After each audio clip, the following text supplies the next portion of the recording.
Bonjour à tous, bienvenue dans ce troisième Learning Boost d'une série de trois sur l'IA, l'intelligence artificielle. J'ai le plaisir de vous accompagner ce soir sur le Learning Boost spécifique au visuel.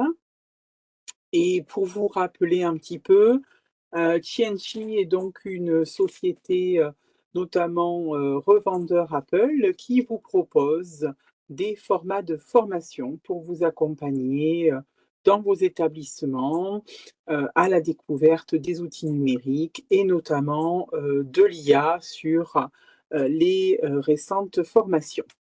Les Learning Boosts, ce sont des formats courts, 1 heure maximum, donc nous aurons terminé à 18h30 maximum. L'ensemble est enregistré de manière à ce que vous puissiez regarder à nouveau la présentation, les manipulations, qui peuvent parfois être un peu rapides, d'où le format court, mais enregistré. Et enfin, ce sont des formations interactives, donc surtout, n'hésitez pas à poser vos questions dans le chat afin que j'y réponde. L'idée, c'est vraiment de ne pas avoir uniquement une démonstration, mais bien une phase interactive avec des vrais temps de travail pour que vous puissiez ancrer les apprentissages. Alors, au programme ce soir, la thématique Booste tes visuels, comment créer des contenus percutants avec l'IA. Donc, je vous invite vraiment à vous poser tranquillement. C'est parti. Donc, moi, je suis Élodie Tedena pour vous accompagner ce soir. Professeure d'histoire-géographie et l'anglais, référente numérique et formatrice, et notamment autrice sur la thématique de l'IA euh, en domaine scolaire, voilà, dans le contexte scolaire. Alors, pour la présentation de ce soir, j'ai prévu plusieurs petits temps. Donc ça, c'est vraiment l'ADN du Learning Boost, c'est-à-dire des temps de formation, des temps de questions, des temps de débat, des temps d'apprentissage. Donc, on va commencer par un défi-jeu, IA ou pas IA. Voilà, donc l'objectif, ça va être de savoir un petit peu où est-ce que vous en êtes sur la thématique. Est-ce que vous arrivez à déjouer le vrai du faux? Nous allons aussi tester la génération d'images, puisque quand on parle de booster ses visuels, forcément, on pense en priorité à l'image. On fera le point sur les visuels dans l'éducation, pourquoi, comment, aujourd'hui, il est devenu indispensable d'apporter à son cours autre chose qu'un simple résumé PDF. Voilà, donc on verra ensemble les points clés à ne pas louper. On abordera dans la dynamique des visuels également les diaporamas, voilà, avec l'IA. Réaliser un petit jeu pédagogique, voilà, ça aussi avec l'IA. Et puis, je vous ferai tester, vous aurez le choix de tester la génération d'une ressource pédagogique, soit un diaporama, soit un jeu, soit Notebook LM. Je vais essayer de vous montrer un petit peu tout ça durant ce webinaire. Donc, surtout, vous n'hésitez pas à m'arrêter lorsque vous avez des questions. Et c'est parti pour ce programme en 1 heure. Voilà. Alors, on va commencer par à vous de jouer. Donc, ce que je vais faire, c'est que vous avez à l'écran le QR code à flasher. Donc, vous pouvez le faire avec votre smartphone, par exemple, ou avec n'importe quel appareil que vous auriez à disposition. Si vous n'êtes pas équipé correctement pour scanner le QR code, il vous suffit de rentrer l'adresse. Donc, l'adresse, c'est fakeorreal.net. Et vous allez voir, le petit jeu, c'est de voir si vous savez reconnaître les images générées par l'IA. Alors, pour ce petit jeu, vous avez le choix. Donc, je vais vous montrer mon écran d'iPad. Voilà, donc vous avez le choix de réaliser le jeu en différents de difficulté. Voilà, donc j'ai été sympa. Vous pouvez faire le niveau facile, moyen ou difficile. Voilà, je ne vais pas être trop difficile aujourd'hui. Et vous pouvez aussi choisir, par exemple, si vous voulez un thème particulier, par exemple, si vous êtes prof de SVT, par exemple, vous, ce qui vous intéresse, c'est la faune, la flore, voir si les animaux et les plantes peuvent être difficiles ou faciles à retrouver. Alors, vous voyez que même dans les animaux, je me tente le plus difficile, hein. Allez, je vais me transformer en pro-SVT ce soir. Et donc, on a le classique, le sprint et la survie. Voilà, survie jusqu'à la première erreur. Alors, on va tenter ça. Le mode jeu de la mort et on commence la partie. Donc là, j'ai deux photographies. Il faut que je dise celle qui a été réalisée par l'IA.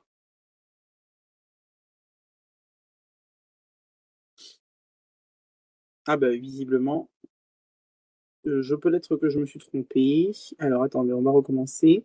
Alors, celle qui est réelle, on va commencer. Quelle image est réelle? Pardon, j'avais mal lu. Ça commençait bien. Quelle image est réelle? Alors, moi, je dirais que c'est le papillon. Voilà, donc j'ai gagné. Donc là, je dirais que c'est l'oiseau parce que je pense que notre petit. Voilà. Alors là, quelle image est réelle? Pas nécessairement évident. Voilà, donc je vous laisse jouer. Je vous laisse 2 petites minutes, enfin 4 petites minutes pour essayer de vous entraîner. Ah voilà, j'ai perdu au bout de la troisième réponse. Vous voyez, donc c'est assez marrant de pouvoir se tester et voir que c'est vraiment très difficile finalement de pouvoir arriver à déjouer qu'est-ce qui est du vrai, qu'est-ce qui est du faux. Donc n'hésitez pas à tenter l'expérience de votre côté, à essayer de voir si vous arrivez à déjouer le vrai du faux. Et c'est vraiment le cœur en fait de toute l'éducation aux médias que l'on va devoir mener avec nos jeunes, comment arriver à déjouer le vrai du faux, comment parvenir à essayer eh bien, de trouver les fake news, les fausses informations. Donc vous voyez que c'est pas du tout, du tout, du tout évident. Donc, je vous laisse 2 petites minutes pour expérimenter, me donner vos scores peut-être dans le chat. N'hésitez pas à partager votre expérience.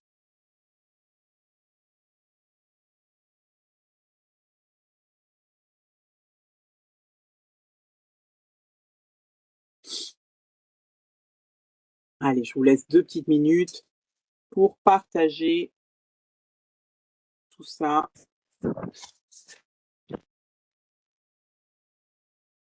Ok, ben, il y en a qui ont des bons scores déjà, c'est pas mal du tout. Bravo.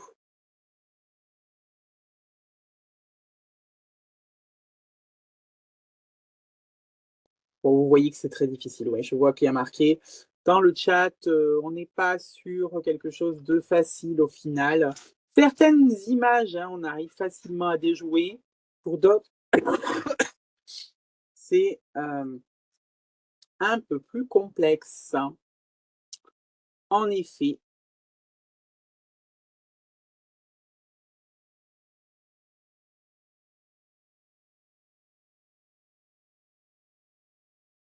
Alors, si je reviens sur cette histoire d'IA ou pas IA, etc., là, ici, j'ai volontairement donc généré quelques images également avec l'IA. Alors là, en l'occurrence, j'ai choisi de le faire avec ChatGPT.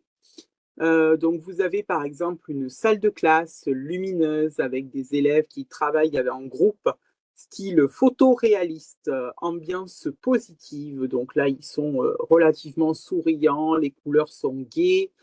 Euh, de l'autre côté, j'ai voulu réaliser un château fort du Moyen Âge, vue du ciel entouré d'un village, d'une rivière, style photo aérienne. Voilà, donc ça, c'est assez intéressant pour pouvoir aussi illustrer certaines reconstructions ou certains cours. Et on peut aussi l'utiliser, vous voyez, pour illustrer par exemple le cerveau humain avec des circuits électroniques, un visuel assez futuriste, couleurs bleues et violet. Là, l'idée, c'était vraiment de pouvoir peut-être illustrer un concept ou une notion. De la même façon, vous voyez, j'ai noté vue spectaculaire de la Terre depuis l'espace, avec des aurores boréales, des satellites et des styles cinématiques. Donc, on est vraiment à chaque fois dans ces ambiances-là que l'on retrouve. Et toutes ces images-là sont donc des images qui potentiellement vous pouvez réaliser avec l'IA. Alors là, j'ai volontairement choisi à chaque fois la première image proposée par ChatGPT. Donc, c'est-à-dire que le seul fait d'écrire cette phrase, ce petit bout de prompt que vous avez, cette commande à l'IA, ça va vous permettre d'obtenir ce type de réalisation. Alors, je me suis amusée à noter un petit peu quelques points d'éléments de pédagogie. Voilà, IA ou pas IA, quels sont les points sur lesquels il va falloir un petit peu insister avec les élèves. Alors, c'est vrai que elle permet de générer des images de contexte scolaire inexistants ou difficiles à photographier. Difficile d'avoir le droit à l'image de l'ensemble des enfants et de pouvoir photographier, par exemple, une scénette ou quelque chose qu'on voudrait mettre en perspective en classe. Et donc, ça peut être intéressant de justement bien pouvoir illustrer des éléments avec ce type de ressources, c'est-à-dire des images IA justement pour photographier la diversité des élèves, une mise en scène idéale, voilà. Donc, ça peut être intéressant à titre illustratif. Ça peut aussi, dans un contexte beaucoup plus scolaire que juste représentatif, permettre d'illustrer des concepts abstraits, l'environnement, le spatial, l'astronomie. Voilà, ce sont des choses qui sont difficilement cartographiables ou représentables. Et là, en l'occurrence, on va pouvoir le faire assez facilement, ces concepts abstraits, grâce à l'IA. On va pouvoir aussi illustrer parfaitement des concepts historiques, des représentations, des reconstitutions, sans recourir à des images d'archives qui parfois n'existent pas d'ailleurs. Donc ça peut être aussi intéressant. Dans tous les cas, ce qu'il faut bien avoir en tête, même si le débat sur IA reste libre à chacun, on peut envisager effectivement d'utiliser l'IA, mais à la condition d'avoir bien conscience que l'IA va inventer. Il va y avoir sans doute des risques d'erreurs historiques, des risques d'erreurs architecturales.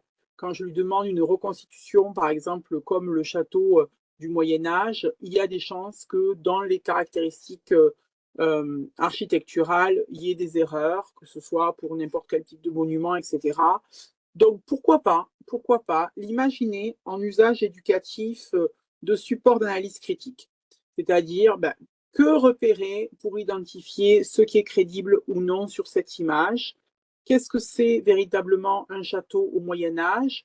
Et de ce fait, pouvoir confronter ce qui a été vu dans un cours, par exemple, avec cette image et essayer de repérer si tous les éléments caractéristiques d'un château du Moyen Âge ont été repris dans cette image. Donc ça peut être une bonne idée finalement de support pédagogique, d'activité, que de repérer ce qui peut être identifié comme crédible ou non crédible. De la même façon que toutes les images qui pourraient illustrer des concepts abstraits ou historiques, etc., restent des représentations et sont donc des images non scientifiques. Et ça va être très important que ce soit mentionné sur le document. Donc, surtout, dire aux élèves que s'ils venaient à utiliser les IA pour illustrer des visuels éducatifs ou des exposés, etc., ils ont l'obligation de mentionner que ce sont des représentations et non pas, par exemple, des photographies réalistes, etc., qu'ils doivent bien préciser que l'image a été générée par l'IA. Et c'est dans ce contexte-là qu'on va vraiment contribuer à une vraie éducation à l'utilisation de l'IA en précisant à ceux qui vont le lire ce qu'il en est. Voilà. Alors, pour générer une image, on a parlé tout à l'heure de la notion de prompt. Il y a effectivement une façon, effectivement, de décliner un petit peu cette génération d'images. On avait eu l'occasion avec Amélie, si vous n'avez pas vu ce Learning Boost dans le numéro 1, de parler de la génération de texte et de la génération d'images.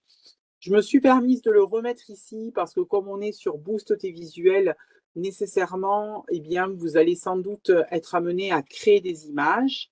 Donc, je vous ai remis les étapes clés pour générer une image, bien se focaliser sur le sujet principal. Qu'est-ce que je veux au centre de l'image? Vous remarquerez qu'à chaque fois, dans tous mes prompts, il y a bien ce que je veux, une salle de classe lumineuse, un château fort du Moyen-Âge, un cerveau humain, une vue spectaculaire de la Terre. Donc, on sait exactement le sujet que l'on souhaite traiter. Voilà, donc ça peut être une personne, ça peut être un animal, un objet, un lieu, une scène précise. Voilà, si c'est un personnage, n'hésitez pas à évoquer son émotion, son âge.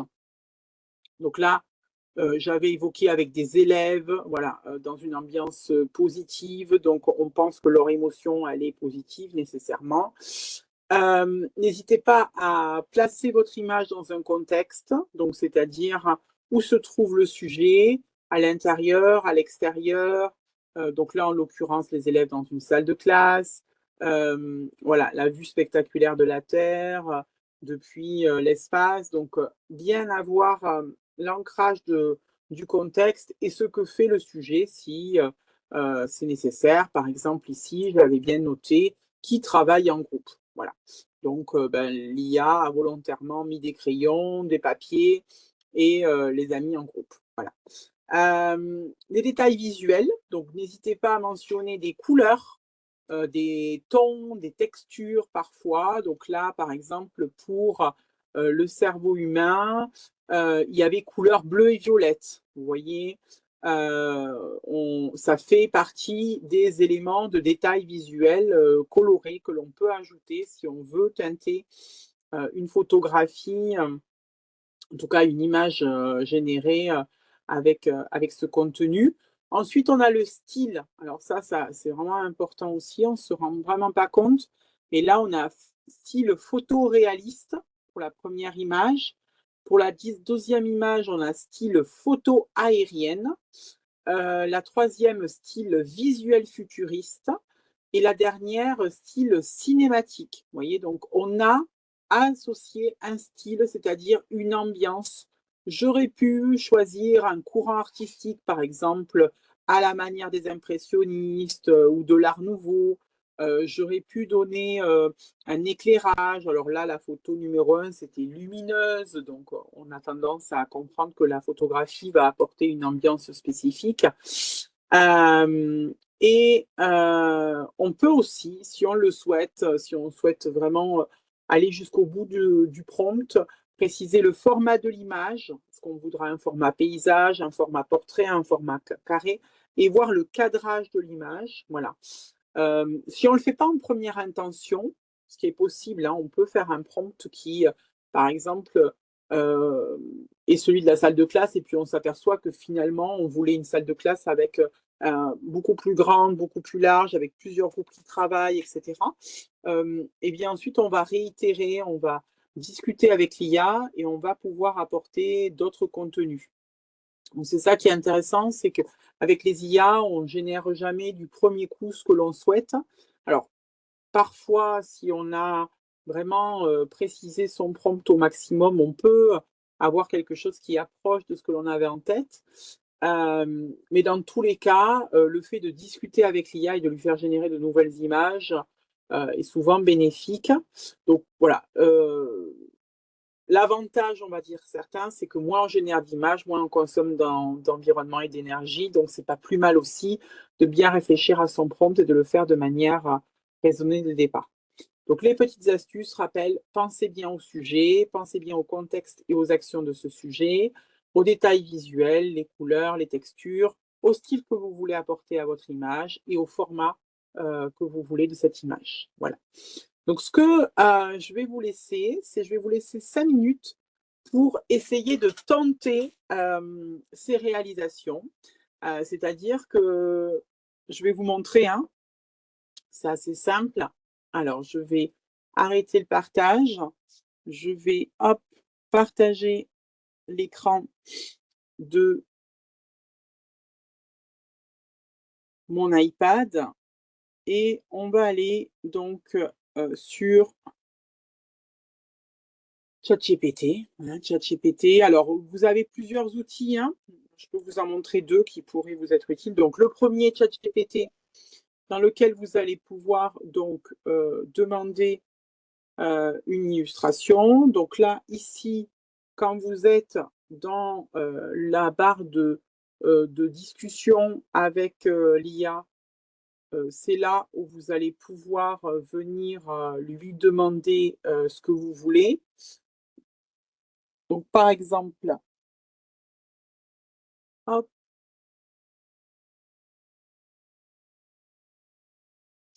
alors je reprends mon exemple de tout à l'heure. Voilà. Donc, une salle de classe lumineuse avec des élèves qui travaillent en groupe, style photoréaliste, ambiance positive. Voilà, donc là, vous avez un exemple d'image. Donc là, en fait, ChatGPT va automatiquement vous proposer un contenu. Donc, il va générer cette image.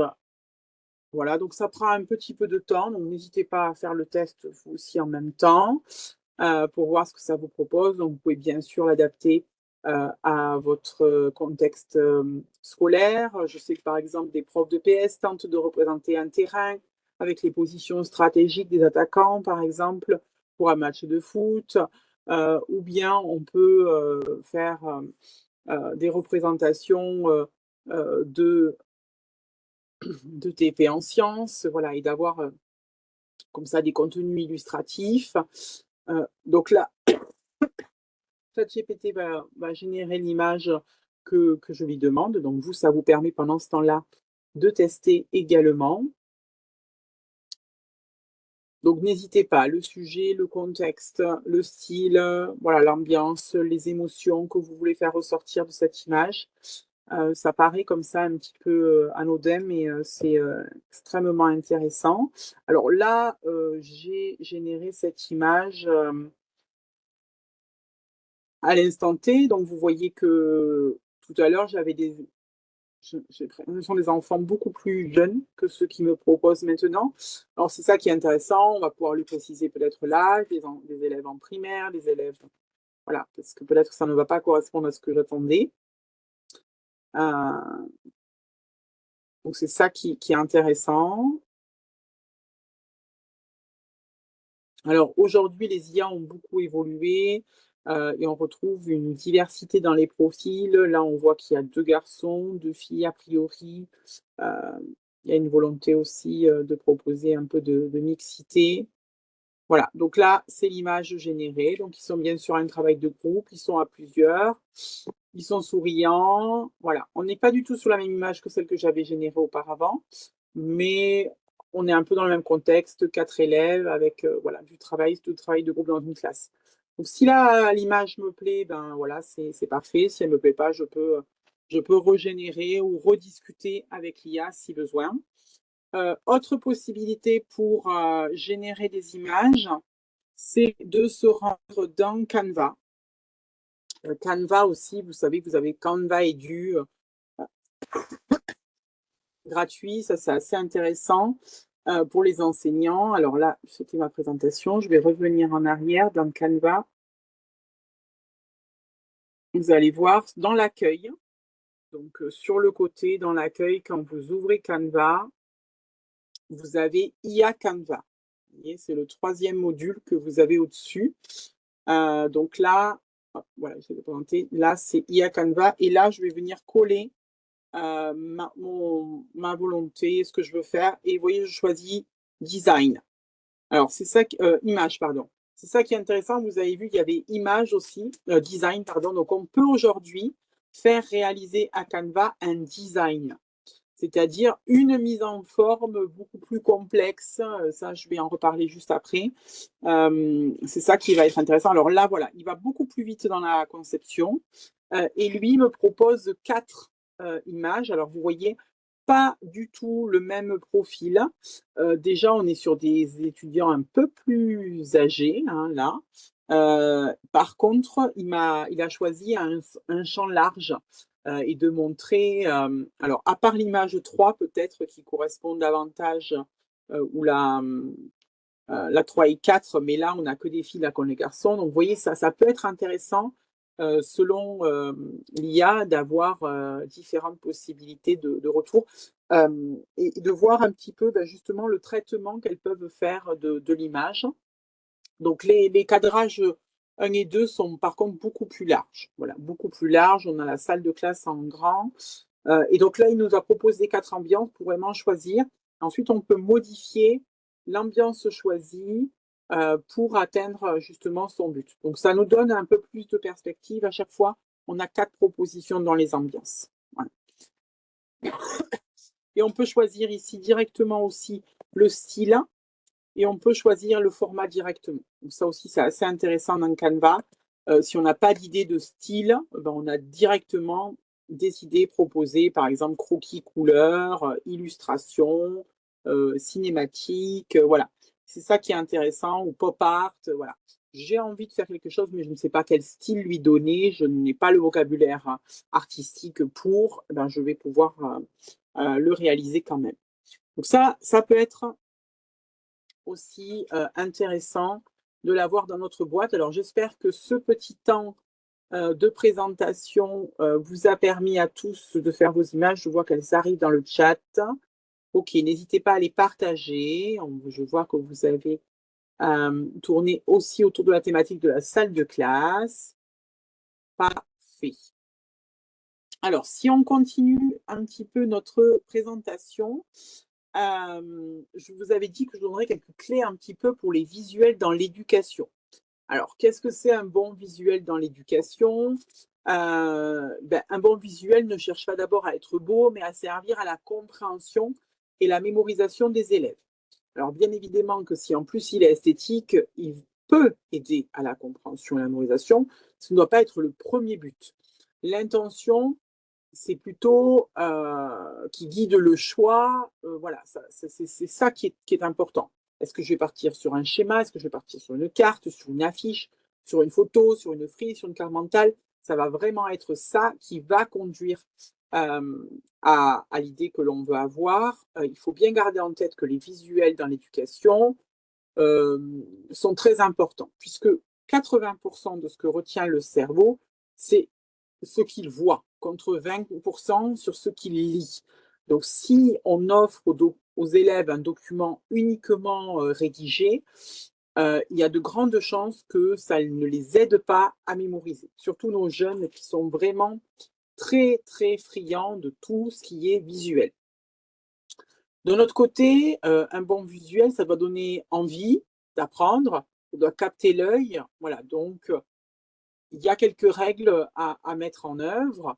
Et puis, bien sûr, donner du sens, c'est-à-dire que les visuels aident à comprendre plus vite, à structurer la pensée. Voilà, ça, c'est vraiment ce qui va être important. Alors, je vous montre un exemple. On va mettre en pratique.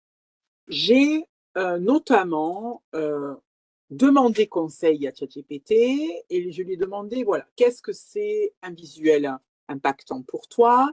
Il y a des choses que moi-même j'ai un petit peu rajoutées, voilà, mais grosso modo, voilà ce qui est ressorti. On comprend bien que, bon, c'est intéressant, on voit qu'il me dit de penser aux couleurs, aux images, une idée par visuel, les titres clairs, utiliser le texte comme guide et non comme charge, voilà, donc avec des mots-clés, des pictogrammes, éviter la surcharge cognitive, et il me donne même des conseils en termes de cohérence graphique. On est bien sur les typologies simples et lisibles. Pensons toujours aux élèves à besoins particuliers qui ne supportent pas les polices avec empattement. Donc, essayons de faire quelque chose voilà, de très rond et sans difficulté pour accéder à la lecture, des espaces vides pour respirer. Voilà. Donc, j'ai fait un test pour vous montrer un petit peu quels sont comment un visuel peut être rendu attractif et lisible en termes pédagogiques. Donc là, c'est le contenu que donc j'ai élaboré avec l'aide de l'IA en ajoutant mes petites sauces. Et puis, ça, c'est la même chose que ce que vous avez donc dans la colonne de droite et qui dit la même chose. Voilà. Donc, vous voyez comment on est passé de cette somme d'informations sur la droite ici à ce document qui vous permet de mieux comprendre. Et vous voyez, j'ai effectivement ajouté des petits symboles, des petits pictos. J'ai ajouté un élément structurant sur l'image pour justement faire un petit peu étape par étape, comme un petit peu une carte mentale, ou en tout cas pour que la pensée soit bien plus claire. Et on comprend bien qu'en termes d'impact sur la mémorisation et l'apprentissage et l'attraction, avoir cette longue liste d'informations ou avoir un document aéré avec les idées clés qui sont mises en avant, avec cette information-là sur les palettes graphiques. Donc, vous avez deux, trois couleurs maximum, typologie simple, espace vide pour insister, etc. Les effets 3D. Donc, j'ai joué sur le yes-no. Hein, j'ai joué sur le yes-no. Et j'ai également apporté un petit plus. Ce sont des questions que je peux me poser. Par exemple, une idée par visuel, est-ce que je comprends immédiatement le sujet? Si je ne comprends pas immédiatement le sujet, c'est qu'il n'y a pas une idée par visuel, c'est que c'était brouillé, donc voilà. Hiérarchie de l'information, puis-je identifier les idées principales en moins de 5 secondes? Si c'est bien hiérarchisé, je peux le faire. Si c'est là, par exemple, c'était hiérarchisé, mais vraiment pas assez lisible, alors que là, je peux facilement repérer les 4 idées très facilement. Texte est un guide, pas une charge, voilà. Et puis éviter la surcharge cognitive. À chaque fois, l'idée de question va venir appuyer le contenu, va amener la personne à s'interroger, voilà. Et de ce fait, à veiller, est-ce que j'ai bien compris finalement, ou quelle astuce ou quel conseil je peux m'apporter. Donc ça va vraiment être intéressant à travailler. Et donc là, vous voyez comment, en suivant moi-même les propres conseils, le document paraît beaucoup plus accessible. Alors l'idée, c'est comment l'IA va pouvoir nous aider, nous, à concevoir ces visuels dans l'éducation. Parce que on n'est pas graphiste, voilà, parce que certains arrivent plus facilement que d'autres à modeler tout ça. Et donc, je vais vous proposer 3 outils.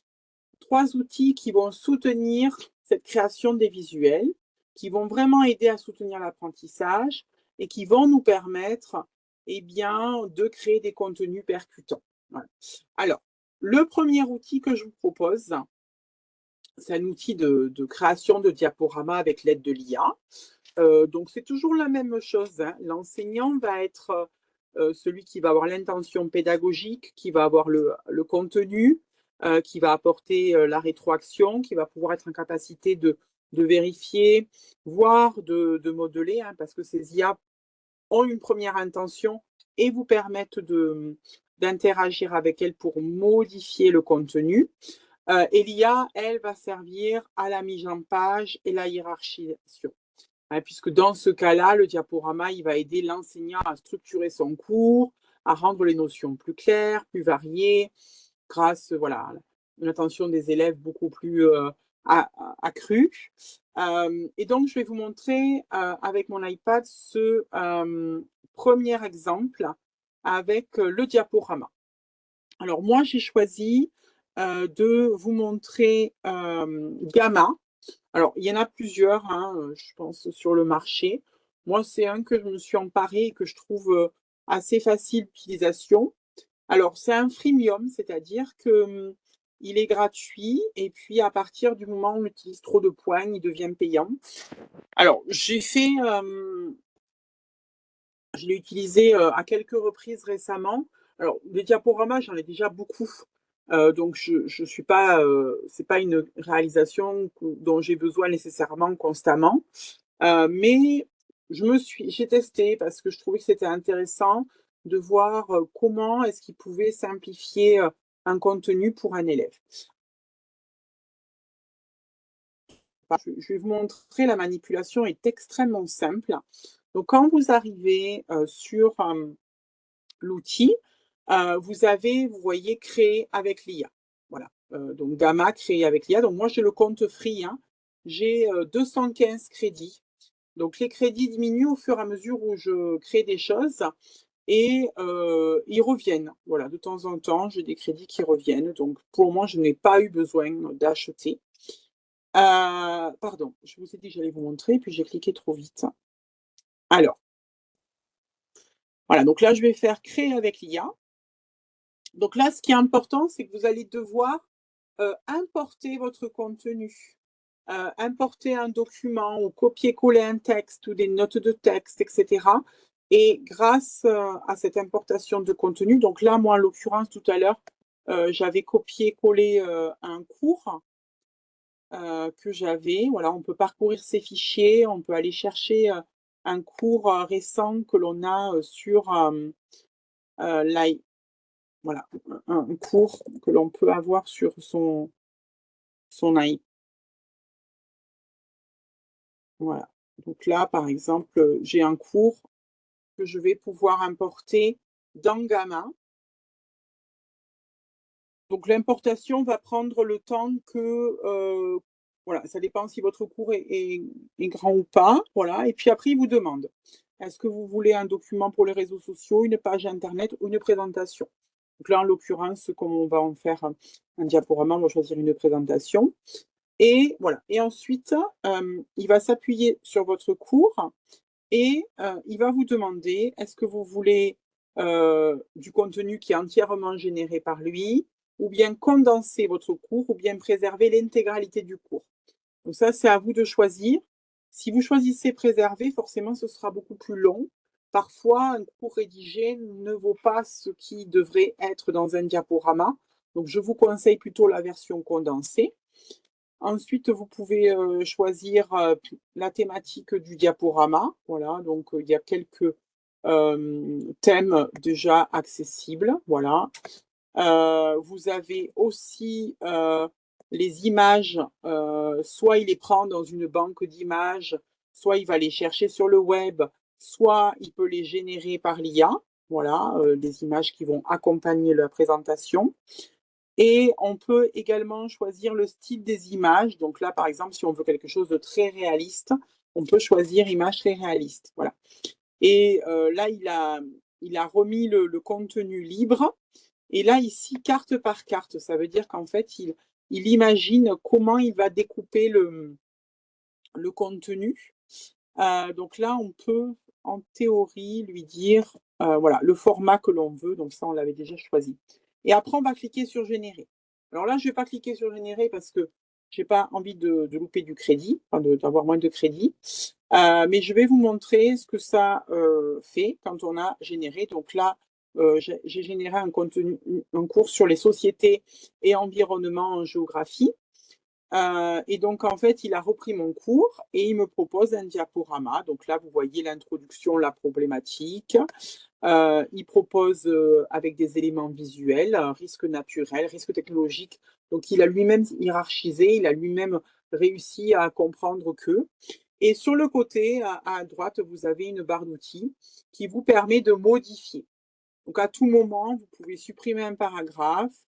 À tout moment, vous avez la main sur cette présentation. Et si vous voulez modifier quelque chose, vous pouvez le faire. Si vous voulez mettre des éléments en gras, vous pouvez le faire. Donc, c'est vraiment un assistant, c'est-à-dire qu'il va vous donner un canevas qui est déjà bien fait. Hein, et qui, voilà, par exemple, là, il a repris des chiffres percutants de mon cours. Là, il m'a proposé la réponse face au risque. Donc, vous voyez, prévision, prévention, résilience. Donc, à moi de voir si ça me convient ou pas, mais il m'a déjà proposé beaucoup de contenu, voilà, avec des répartitions, des chiffres clés qu'il a retrouvés, des impacts, là, ici, et tensions géopolitiques. Donc, il a synthétisé mon cours. Et une fois que c'est fait, une fois que c'est modifié, que j'ai utilisé la barre d'outils sur le côté à droite, eh bien, je vais pouvoir choisir de le présenter ou même de le partager. Et si je le partage, je peux carrément obtenir un lien que je vais pouvoir diffuser à mes élèves, par exemple, sur École Directe, Pronote, etc. Donc, c'est ça qui est intéressant, c'est qu'on a toute une chaîne, vraiment. Donc, j'ai mon contenu, il a réussi à le synthétiser, et ensuite, il me permet de travailler avec pour justement remodeler, permettre d'avoir une présentation voilà, intéressante, et si je veux à tout moment enlever des documents ou des passages, je peux. Donc c'est ça que j'aime beaucoup avec, avec Gamma. Voilà, comme c'est un freemium à consommer de temps en temps, mais je trouve que c'est intéressant et ça fait des visuels assez pertinents. J'en profite, comme le temps file et que j'aimerais quand même vous laisser un petit temps pour essayer. Pour vous montrer aussi un autre outil très intéressant pour moi, qui est Notebook LM. Alors, Notebook LM, l'objectif, c'est de résumer vos cours, ou en tout cas de créer un petit chatbot interne à votre cours. Et vous allez voir, ça peut créer aussi des visuels. Alors, très intéressant. Donc, sur ce même cours, société et environnement, alors Notebook LM, c'est un outil de la branche Google. Voilà. Alors, de la branche Google, alors comment ça fonctionne? De la même façon, on peut se créer des notebooks, donc plusieurs notebooks selon le contexte. Donc, on crée le notebook, hop, et ici, on va importer les sources.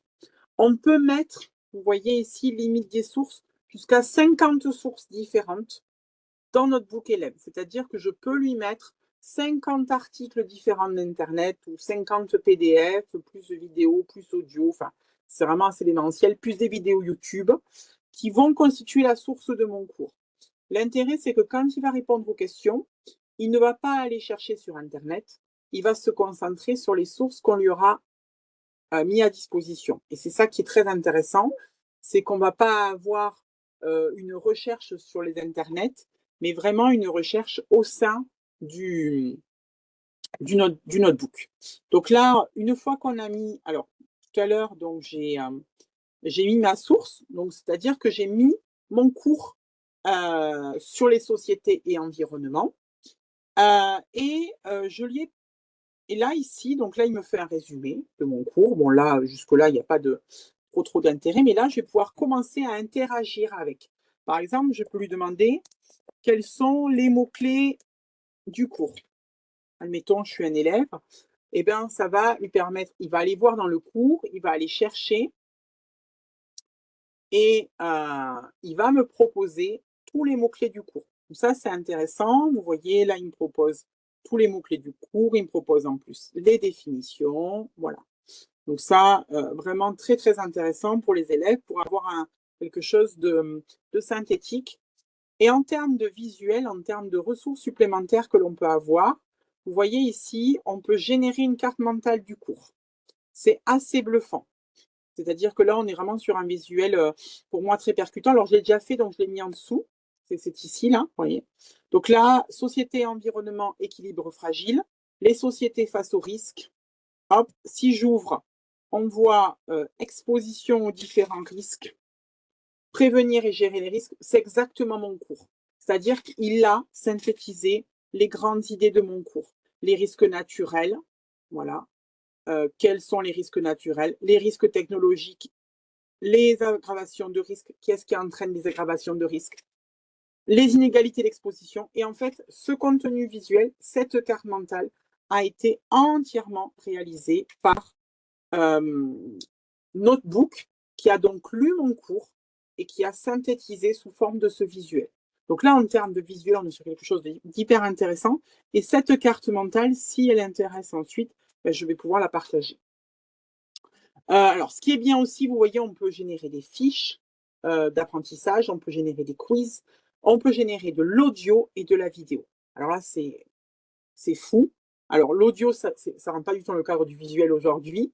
Donc, je vous inviterai à tester, mais c'est vraiment incroyable. Là, il m'a fait un audio de 3 minutes, je crois, si je ne me trompe pas, où il discute de la Allez, leçon. petit récap rapide sur le thème société et environnement des équilibres fragiles.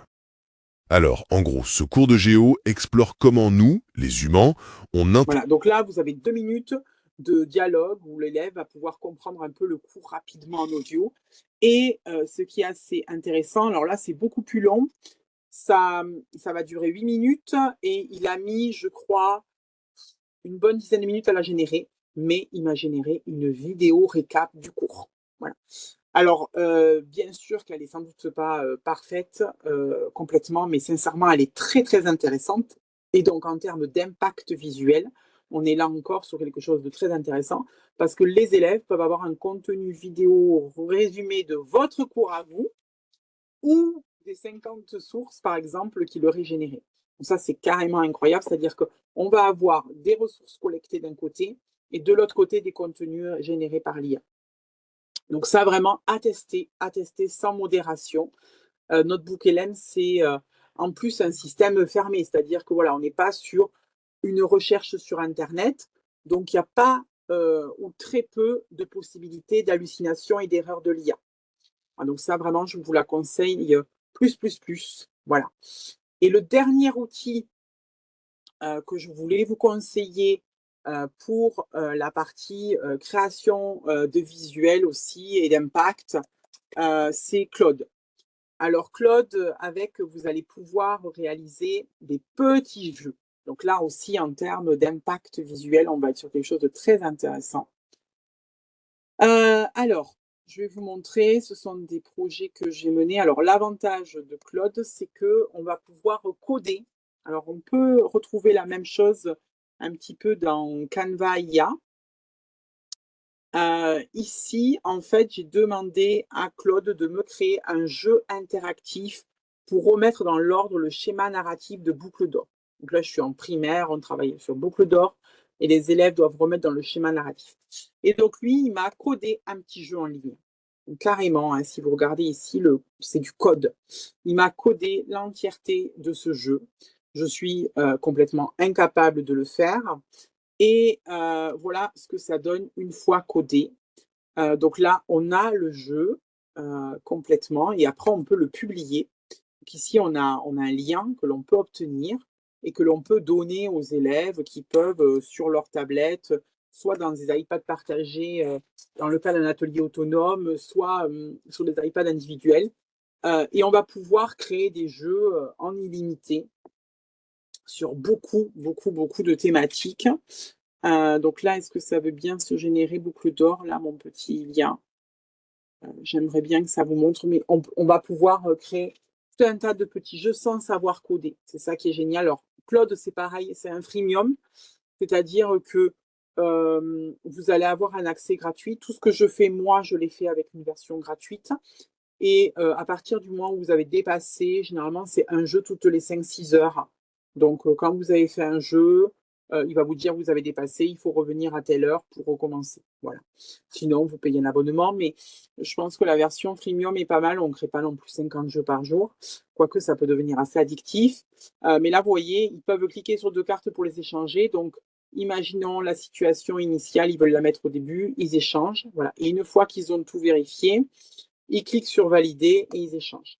Alors, si par hasard, le jeu ne me convient pas, c'est-à-dire que je ne veux pas qu'il y ait marqué situation finale, initiale, péripétie, je veux que les élèves, juste avec le temps, y parviennent, eh bien, je peux rediscuter avec Claude et lui demander des aménagements sur ce jeu.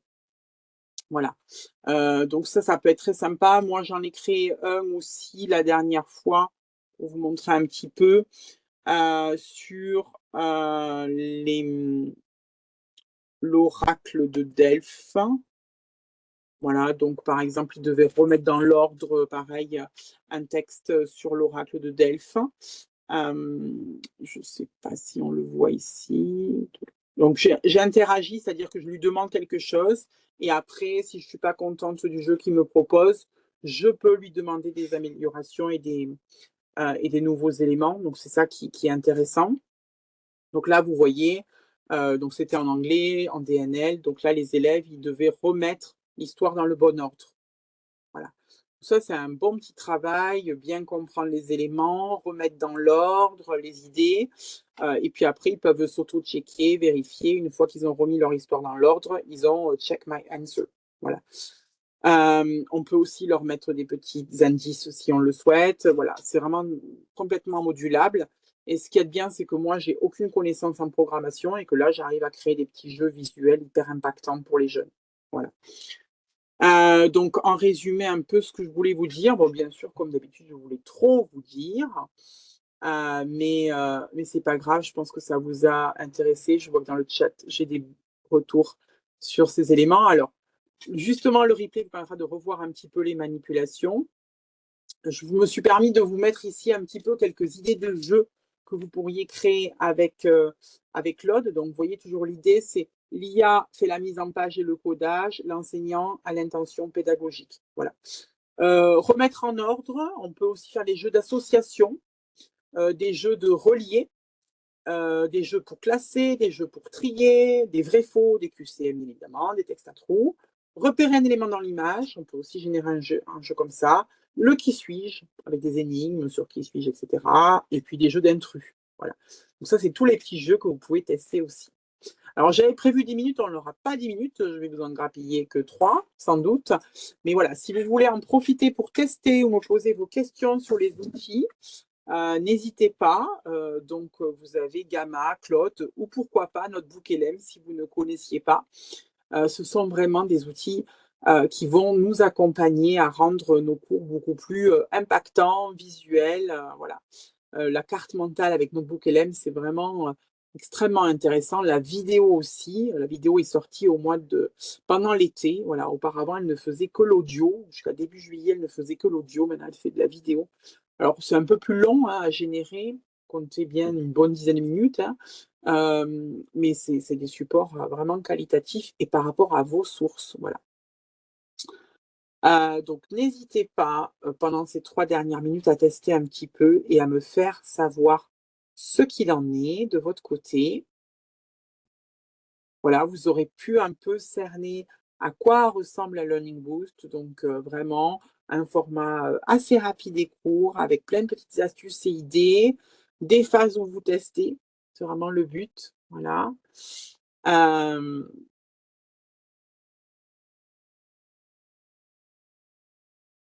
Bon, je vois qu'il n'y a pas de questions particulières, même si j'étais un peu rapide. A priori, j'ai été assez claire. Voilà. Je vous laisse encore.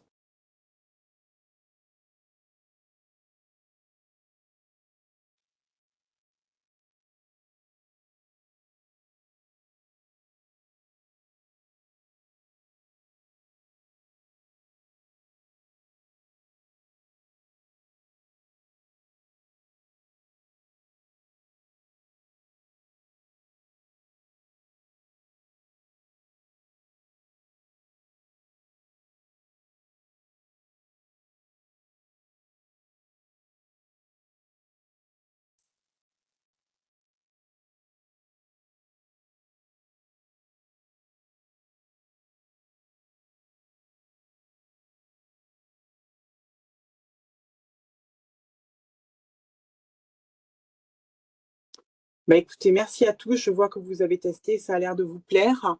Comme toutes les formations Learning Boost, je vous invite à donner votre avis sur la formation en scannant ce QR code ou bien en mettant cette adresse que je vais vous mettre dans le chat. Voilà, n'hésitez pas à donner votre avis, c'est très important pour qu'on continue à produire du contenu, vous proposer ce type de format si ça vous plaît. Voilà. Moi, j'ai été ravie de vous accompagner ce soir dans ce contenu. J'espère que ça vous aidera.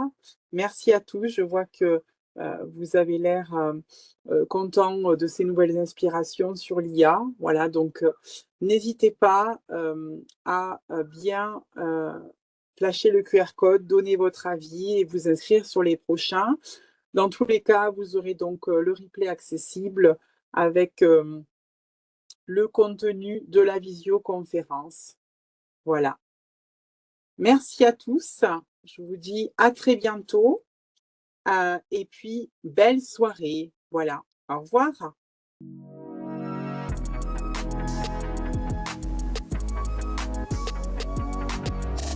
TNC, People Around Technology.